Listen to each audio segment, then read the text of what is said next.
Пенсия фонды идарәсе ишек алларында кино күрсәтәчәк. Идарә башлыгы Эдуард Фәттахов белдерүенчә, моның өчен техник җиһазлар, экран, проектор, башка кирәк-ярак әзер инде. Бары тик һава торышы яхшыруны гына көтәләр. Беренчеләрдән булып әлеге яңа проектны Яңа шәһәрнең 16-17 комплексларында сынап караячаклар.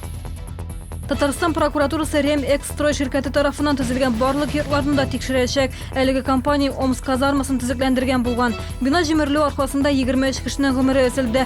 Дәүләт төзелеш күзәтчелеге инспекциясе Ремэкстрой ширкәтен административ җаваплылыкка тартуны сорап 2 тапкыр судка мөрәҗәгать итте.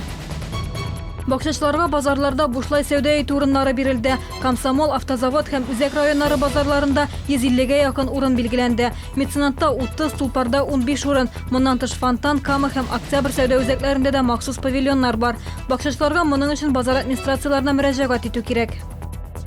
Чаллы ТВ телевидениесе һәм Күңел радиосы башлангычы белән шәһәрдә беренче тапкыр масса күләм мәгълүмат чаралары өчен ифтар ашы оештырыла. Анда төрле басмаларда һәм телекомпанияларда эшләүчеләр катнаша ала.